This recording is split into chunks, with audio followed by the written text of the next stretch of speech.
Yes, I know we're a day late, but unfortunately one of our wings was not here, specifically Orange Cassidy's personal hype man, but he is now, along with everyone else here that you would expect, so we're finally doing it. And maybe it's a good thing that we late it too, because they added a couple more last-minute matches to the card, but it's Fastlane. The first pay-per-view, shall we say, to be on Peacock as part of this whole ordeal. For those of you who may have missed it, I don't know how you couldn't have, but NBC Universal, who owns the Peacock streaming service, got the rights to WWE's backlog, and thus they're incorporating the network into Peacock. Thus, the standalone version of the WWE network is shutting down in the States. And it will shut down on April 4th. Means beginning April 5th, you'll only be able to access the network via Peacock if you live in the United States like me and Steven. However, for those of you internationally, it's business as usual. Anyways, with that said, Fastlane.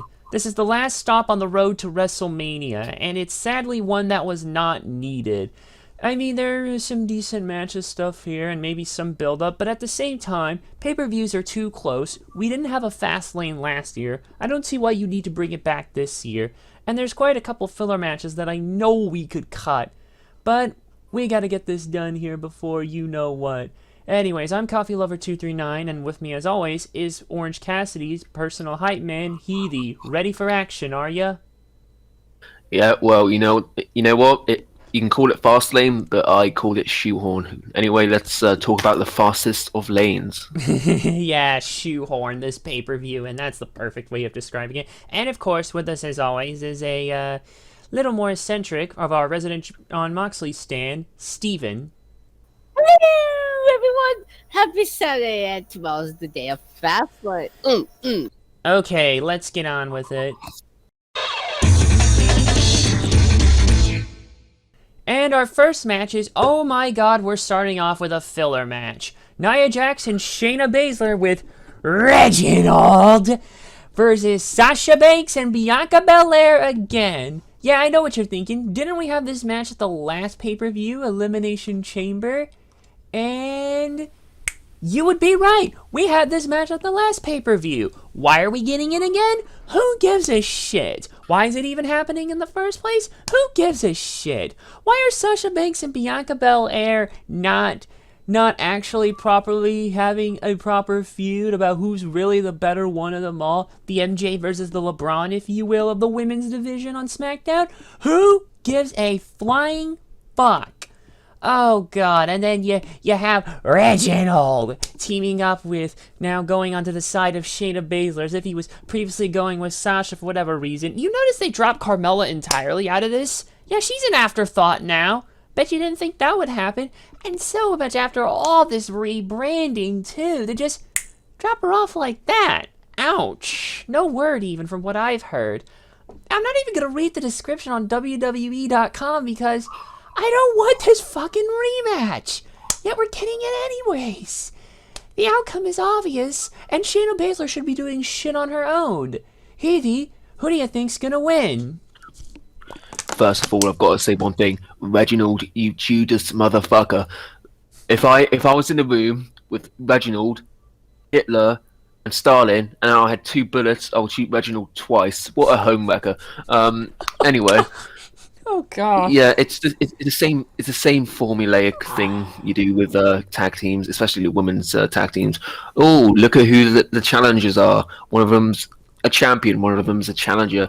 Will they ever get along? Will one turn on the other when they have a match in a month's time? It's a robotic formula. They do it time after time. We saw it not long ago with Rollins and Strowman. Continue.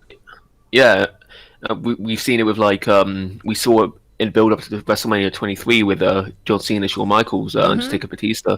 Yeah, but exactly, it has a long history. I think it'll be a fun match. I'm even starting to like Nia Jax at this point, mainly because I'm a huge fan of Shayna Baszler, and a friend of Shayna Baszler is a friend of mine. And need we forget that one moment? Oh, yeah. I mean, if you mention Nia Jax and moments, we could be here all night. Yeah. Anyway, I think it's pretty clear cut clear cut who's going to win. I mean, unless you want to have this really weird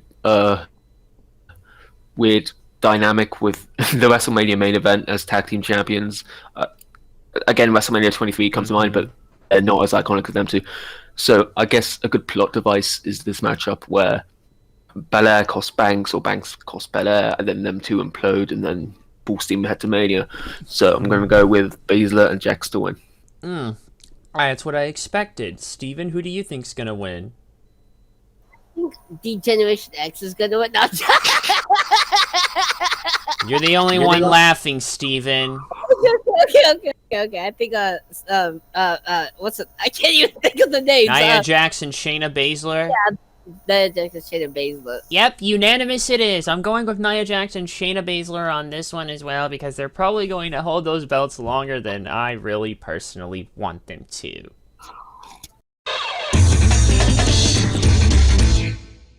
And next on the chopping block is thankfully not, emphasis on not, a filler match. It's Roman Reigns versus Daniel Bryan for the Universal Championship with Edge as the special guest enforcer. So at Elimination Chamber, Daniel Bryan won the SmackDown Elimination Chamber match, which only one person in our entire group got that one right, and yeah, no one could have seen that coming. That earned him an immediate Universal Championship match against Roman Reigns, which they screwed us out of, but luckily I caught wind of what actually was going to happen. And he quickly defeated Bryan to retain the title. Following the match, Men's Royal Rumble winner Edge appeared and performed a spear on Reigns, indicating his choice to challenge Reigns for the Universal Championship at Mania 37. On the following SmackDown, Reigns, accompanied by his special counsel Paul Heyman and his cousin Jey Uso, claimed that Edge ruined his win over Bryan, who interrupted. Bryan mocked Reigns for defending his championship against him right after he won the Elimination Chamber match and was confused as to why Reigns would want to defend the title in the second match of the event instead of the main event. Duh, you're suffering from dumb babyface syndrome, Daniel. I mean, it's obvious. You were exhausted as hell at that point in time. Reigns was so fresh as hell, highest advantage. Duh. Anyways, Bryan then challenged Reigns to another championship match at Fastlane. Jey interjected and stated that Bryan lost and would have to earn another opportunity like everyone else, and then challenged Bryan to a match. Backstage, Edge confronted WWE official Adam Pearce and took the issue that Bryan may receive a title shot before him, even though he had won the Royal Rumble match that Bryan also competed in, despite the fact that this is on a completely different pay-per-view. Pearce decided that Bryan would only get a Universal Championship match at Fastlane if he could defeat Jey in their match that night. In the main event, however, Bryan and Jey's match ended at a double countout. Why? Because screw us, that's why. A rematch the following week was contested in a steel cage match where if Bryan won, he would receive a title match. But if Jey won, Bryan would have to acknowledge Reigns as the tribal chief and head of the table. Bryan defeated Jey to earn the Universal Championship match against Reigns at Fastlane. And after the contract signing for the match on the March 12th episode of SmackDown, a match between Edge and Jey was scheduled for the following week to determine who would be the special guest enforcer during the championship match, which was unsurprisingly won by Edge. You look at this match, and there are some signs that it may or may not be pointing to a triple threat. You look at things here with Edge himself, quite frankly, interjecting himself into this match, fearing that things may change, despite the fact that he'd probably have an easier time against Daniel Bryan than he would Roman Reigns, let's be honest. But even then, it's kind of interesting in some regards, to say the least here. I'm just trying to think and look at all of this when I look at it. I mean, you have Daniel Bryan technically getting a match before Edge, but Edge's match should already be guaranteed. Is it a possible fear, perhaps? I mean, when has a Royal Rumble winner ever really vacated their title shot? With the exception of matches where it was for the championship. Not that I can think of anything, at least. Still, though, I feel like Edge is more playing a third wheel in all this madness, and that there really hasn't been much build-up to Edge and Roman, which is the match they're supposed to be doing at Mania, but may or may not become a triple threat, but we shall see. Heathy, who do you think's gonna win? Heathy? Back to your point of has anyone lost their right to the Rumble? Yeah? Hello? Hello? Yeah, I'm here, I'm here. Okay. Yeah, so back to your point about anyone who's lost their right to the Rumble match. The only time I can think of was when Mysterio lost it to Orton But then he I think won it it may have back been- not long after. Yeah. So that was Yeah. kind of pointless. So yeah, technicality. I think the winner is a foregone conclusion. It's just what the match we're going to see at Mania is. I feel like I feel like everyone's too quick to dismiss Daniel Bryan and the Universal title main event scene. What I think's going to happen is I think Roman's going to win, but I'm going to say this now. I think it's going to be a triple threat at Mania. I think it's going to be Edge, Daniel, and going to be Reigns. Mainly because I don't feel like they want Roman to get pinned yet. But I think that when Edge goes for the title, it would be 10 years to the day where he had to relinquish his last world title. Wow. Where'd all that time And go? and that's a full decade. So like all that storytelling, WWE love like on this day, and then Undertaker retired 30 years to the day that he debuted. And they love that sort of anniversary grab. And you think they may pull it off at Mania? Yeah, and I think it will be. I think Roman Reigns won't be getting the pin. I think it will be the leader of the S movement. So Unfortunately, I don't know. but, I don't know what some shenanigans are going to go on. I'm not too we'll certain see. myself. Exactly. So I'm going to go with Reigns on this one. Yeah, it's a good point there. That seems to be the possible thing as well. And if they were to do a triple threat, that's the thing. It would open it up more. And I'm more open to that idea because Roman doesn't have to take the pin necessarily. It can be Daniel Bryan. Steven, who do you think's going to win? Easy, the big dog. Tribal Chief. No, the big dog. Tribal Chief. The big dog. Tribal Chief. I think Roman Reigns because one, Coffee's gay for Roman Reigns. No, I'm not. Shut up. I don't need you saying that. That's on the blacklist for you. Okay, but yeah, I think Roman's gonna win so he can face Edge. Spear versus spear. We didn't want to see Goldberg versus Roman. No, we wanted to see Edge versus Actually, Roman. you're the only one. Or maybe not when you put it like that. But another unanimous decision it is. I'm going with the Tribal Chief and the head of the table, Roman Reigns. The big dog. Tribal Chief and head of the table, USOB. Next on the table, we have some Intercontinental Championship action. Big E versus Apollo Crews for the Intercontinental Championship. Now, after failing to defeat Big E for the Intercontinental Championship in January, Apollo Crews turned heel and began to embrace his royal Nigerian roots, including speaking with a Nigerian accent. On the February 19th episode of SmackDown, after Crews lost against Shinsuke Nakamura, where Big E was on commentary, Crews attacked Nakamura after the match. Excuse me. Big E aided Nakamura, however, Crews attacked Big E with the steel steps, taking him out of action for a couple of weeks. Big E returned on the March 12th episode and called out Crews, who did not answer. Big E then issued an open challenge for the Intercontinental Championship, which he retained the title against Sami Zayn. After the match, Crews blindsided Big E and attacked him with the steel steps once again. Big E was subsequently scheduled to defend the Intercontinental Championship against Crews at Fastlane.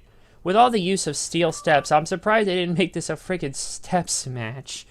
Then again, after what happened last time. Anyways, though, it's actually, this heel turn of sorts for Apollo has actually been a pretty interesting thing, quite frankly. No more of the smiley baby face, just ditch that shit. Wakanda forever. I mean, Nigeria forever, whatever, you get the idea. Him embracing this kind of newer side of him, basically, and kind of bringing things out to be a little bit more serious for Big E. This actually hasn't been too bad. This should be a decent match itself. I mean, Healy, who do you think's gonna win? I mean, I'm loving Apollo Crews' new character. His accent is iffy because I'm not too sure how forced that is being. I can do a Nigerian accent. Maybe if you can do one after I talk, then maybe I'll pop one out myself. But I don't know. I feel like this could have been saved for Mania, and maybe we'll get Big E Cesaro. But here's the thing: I want these guys to get built up so much more than they have. I mean, it's been great so far, and that's the reason why I feel like they could do so much more with that. But I feel like both of these guys are really hitting their stride as singles competitors. Big E's really coming into his own as IC champ. Apollo Crews has got a personality he can sink his teeth into. Putting them two up against each other, I feel like WWE have booked themselves into a corner in a good way, because I don't think you can get mad at either result. Either you have Apollo Crews, really capping off this new this debut in personality with the IC title win, or you've got Big E further strengthening his position as a dominant champion. So maybe a rematch down the line is a way for it to go. I don't know. I mean, God, I feel like there's still a bit of rage, a bit of aggression untapped for Apollo Crews to hit before he can, be the best character he can be. So for that reason, I'm gonna go. And this is a bit of a coin toss, coin flip.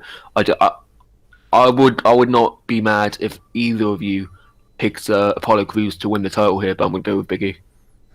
Interesting. Steven, who do you think's gonna win? Gotta go with Biggie on this one. Yeah, I think I'm gonna go with both of you as well. I think I have to wonder if they do it at a later pay-per-view. I doubt they may do it at Mania, or who knows? Oh wait, already one triple threat lined up. Can't exactly have...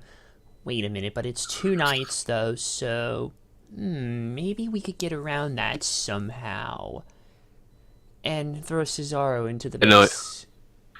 I think I'm going to go with Big E on this one. Yeah. Give it another pay-per-view for some more build-up, and I think we might have a better payoff in the long run.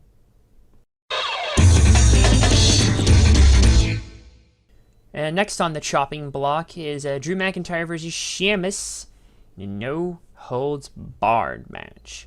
So, on the February 1st episode of Raw, Sheamus turned on his friend Drew McIntyre, declaring that he was not his friend anymore and wanted the WWE Championship. Later that same night, McIntyre accepted Sheamus' challenge for a one-on-one match. McIntyre was then scheduled to defend the title in the Raw's Elimination Chamber match at Elimination Chamber, in which Sheamus was also a participant. McIntyre retained the championship, but then lost it to The Miz, who cashed in his Money in the Bank contract after McIntyre was attacked by Bobby Lashley, who went on to win it about 1 week or so later, after the Raw after Elimination Chamber this year. McIntyre returned on the March 1st episode of Raw, where he finally faced Sheamus in their promised one-on-one match that McIntyre won. A rematch the following week was contested as a no disqualification match, but it ended by referee stoppage. Fucking hell. And then another match between the two was then scheduled as Fastlane as a no-holds-barred match. There shouldn't be any difference between either, but WWE always finds a way to make shit more complicated. Again, it's a more simple feud here we have going, but obviously there had to have been some build-up over some time now leading up to this. I mean, the blow-off is here, and we've already seen things happen, so its impact is kind of a little lessened, but... I'm sure it'll still probably be brutal enough, as brutal as we can get within these realms. I mean, it is no holds barred for a reason. But we shall see. We shall see. Heath, who do you think's going to win this one? I feel like they kind of missed the trick on this one. I feel like they could have held back on having that WWE title match being announced for Mania on last week's Raw and have it so that this will be a number one contenders match. It would put a lot more high stakes on it. Oh, it would, definitely. Yeah, it would have. I know it's probably it would have been a foregone conclusion anyway, but it always puts that little thought in the back of your mind that what if WWE decided to do something really insane and have Sheamus go on to fight Lashley? I mean, they did fight beforehand. It was a pretty good match. So honestly, it's another one of the matches on this card where it's going to be a great match. I'm really looking forward to it. I think this card is like, I don't think it will outshine Mania, but it's like it's a damn good card. You wouldn't, if you saw this card and it had the SummerSlam advertising, it wouldn't look out of place in my opinion. Yeah. But you go there. I'm fine. Yeah. Okay. Yeah. Okay. So, I'll keep this short and sweet. I'm going to go with McIntyre to win this one. I see. And Steven, who do you think's gonna win? Yeah, I think Drew's gonna be. I forgot he's not WWE champion anymore. Yeah. I can't blame you. I can't blame you. I was about to say we take the WWE champion. Oops. But that was not good. That was not intended. Botchamania, people. Sorry. Yeah, so Drew's gonna win this match. He's gonna. Okay. You can stop now. Just easy, man. All right. Yeah, I'm gonna go with Drew McIntyre on this one as well. Not much else to add. plus days, you forget who WWE champion is now. Yeah, Steven. Let's go on to the next match now. Oh, here's a little spice for everything for ya. Alexa Bliss versus Randy Orton. An intergender match on a pay-per-view card? I'm so shocked in WWE. Okay, let's actually explain what the hell's going on here. So at TLC 2020, Randy Orton defeated The Fiend Bray Wyatt in a Firefly Inferno match by basically dousing his lifeless body in gasoline and setting him on fire after he went on fire once. Following this incident, Alexa Bliss, who had lined with The Fiend months earlier, began to haunt Orton on a weekly basis, including causing him to lose multiple matches. On the March 15th episode of Raw, Bliss challenged Orton to an intergender match at Fastlane, and Orton accepted in the hopes of ridding Bliss from his life. Now, here's the thing about intergender matches in WWE. With the exception of maybe some stuff in the Attitude Era, when Chyna was doing her thing and all, and maybe some later stuff in the Ruthless Aggression Era, they really don't do much intergender in WWE. And as of late, when they've been doing it over the past several years, it's usually been for comedy. Becky Lynch against frickin' Ellsworth, anybody? Yeah, that was... it just... They usually would rather do pure comedy. But here, you can't really do that with this, given that the story that's going on and the feud and everything. Kind of starting to get a little worried about The Fiend here. BC Amplified noted The Fiend is yet to still re-show, and we're how many weeks away from Mania now? Oh my god, we're only 3 weeks away from Mania at the time of recording this.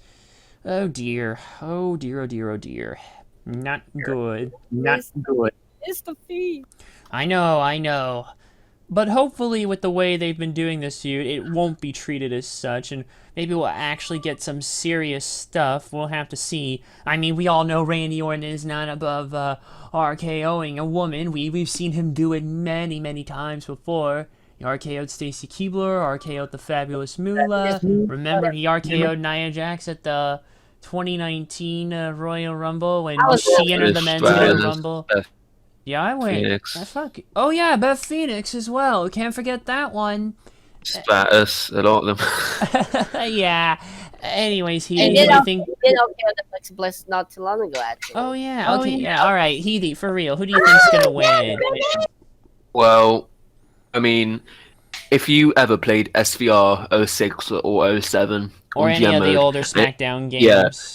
and you realize, you paid too many 6-month contracts, so you don't have that much big of a roster. This is the type of match you make when you have to make a card, but you don't have many roster members, so you just throw an intergender match in there. Wow. Yeah, it's new, it's different. I mean, this is where I was like, this Fastlane card is a lot. It's not like the others. I don't know how this is going to work.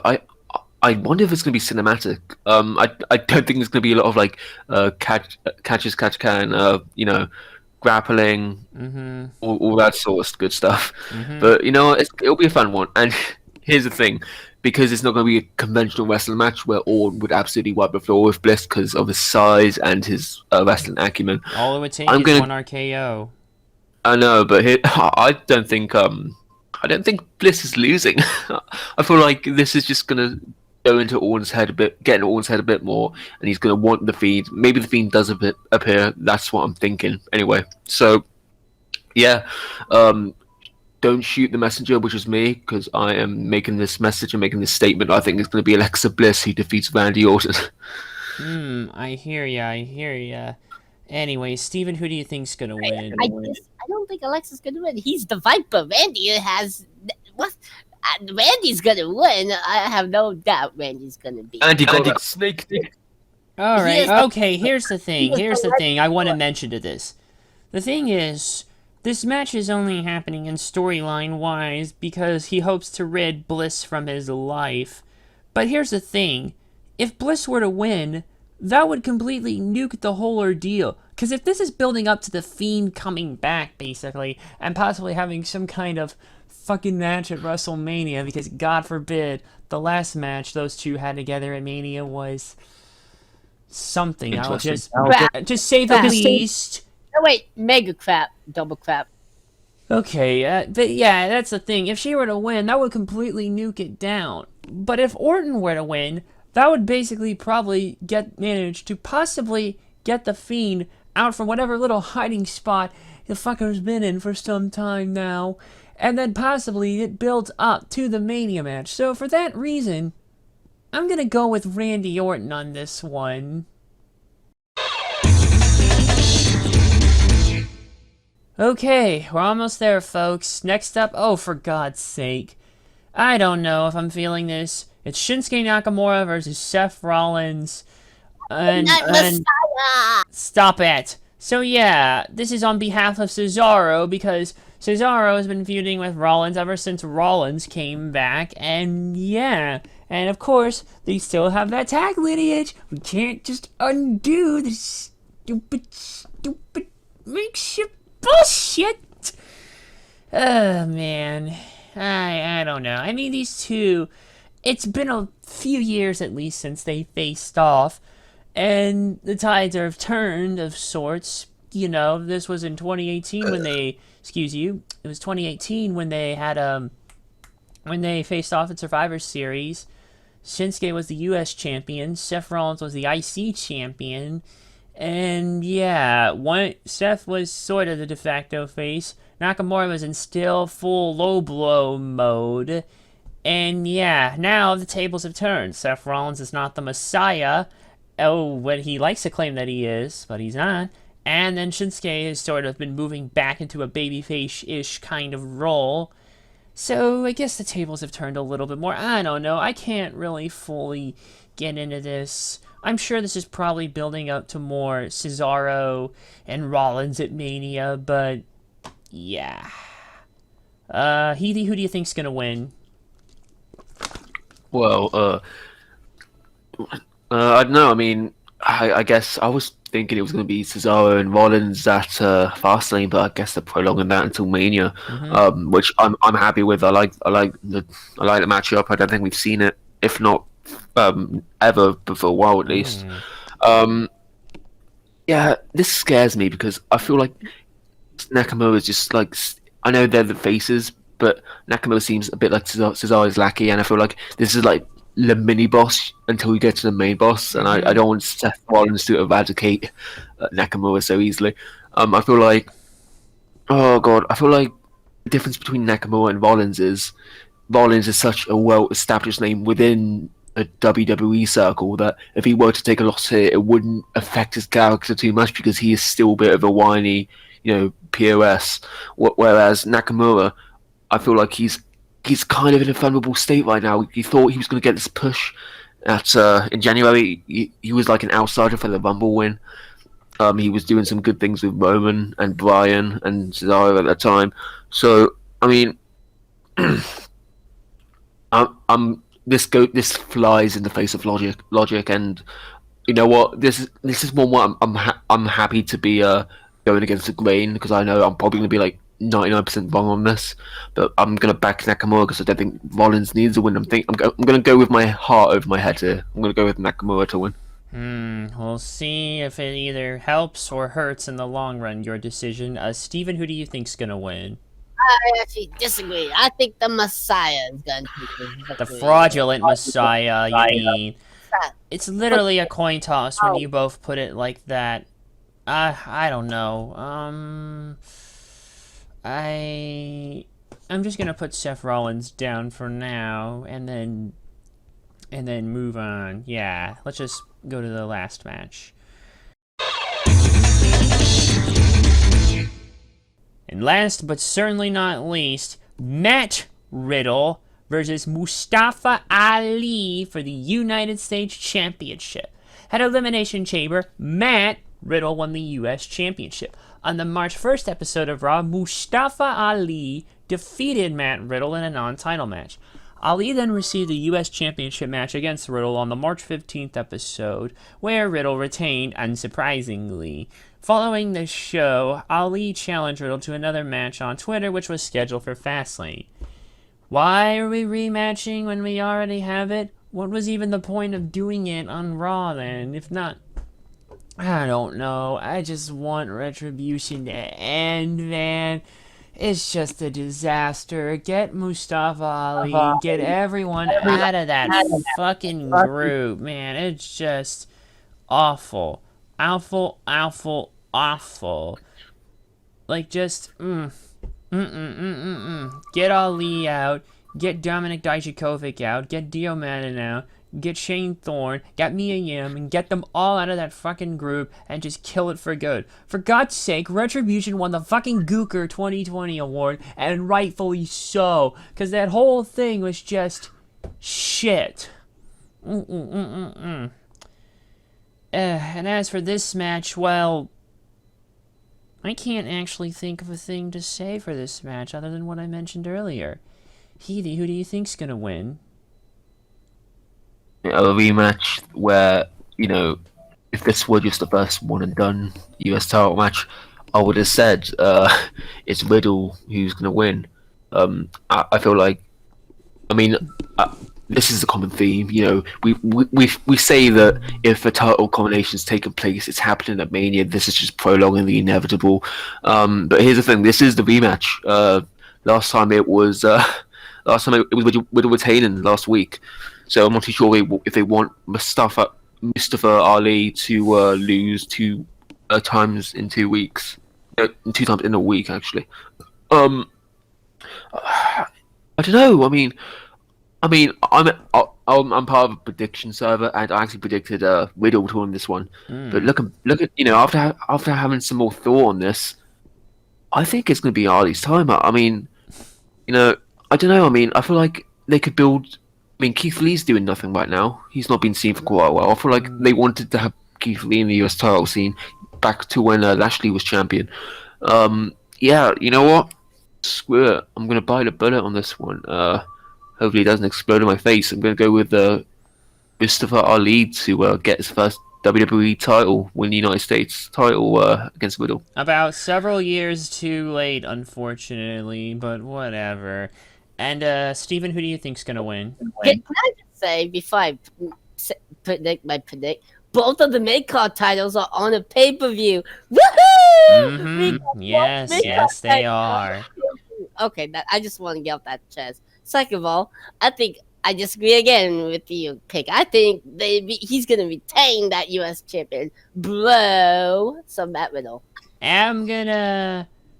Yeah, I don't know. Fastlane seems more like a B-level pay-per-view, so giving the belt to Ali here might be and it may prop him up. As a counterpoint, WWE have been treating Mustafa Ali like a B-level talent for months now. I suppose, yeah, but on a B pay-per-view, I don't know. Would you want to elevate him? And you're really still going to keep this Retribution thing going? It's been dead, and it's literally like zombie Simpsons at this point. I don't know. If you prolong it till Mania, they might have some more heel-oriented Mania shenanigans. I'm just going to go with Matt Riddle on this one. And there you have it, boys and girls. Fastlane is...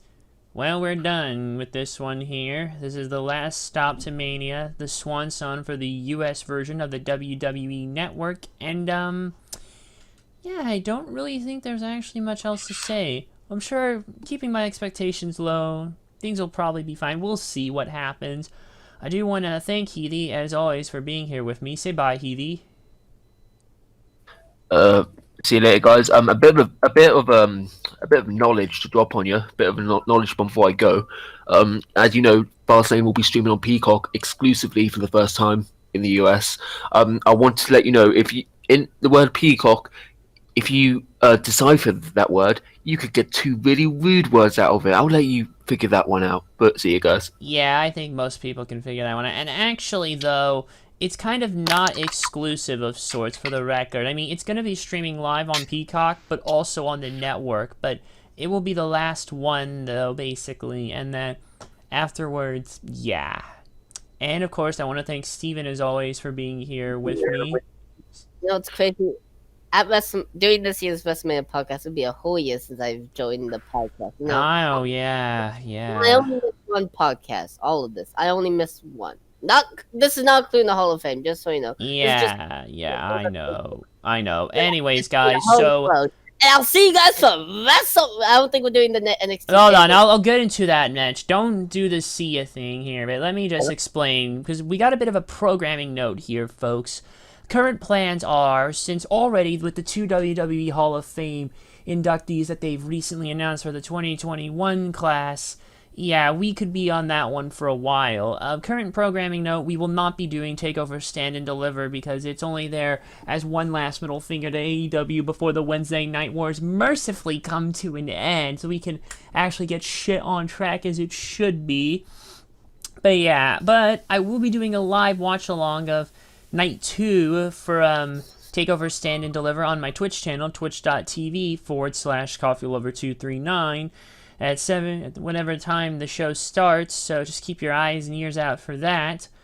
And yeah, and also, like I said, because of this year's Hall of Fame class, the current plan is we will cover 2021 inductees separately, and with just the 2 we already have, Molly Holly and Eric Bischoff, we could definitely go on for a good while at least, so yeah, we'll probably do that, the Hall of Fame 2021 podcast, sometime on, I'm thinking April 2nd might be good.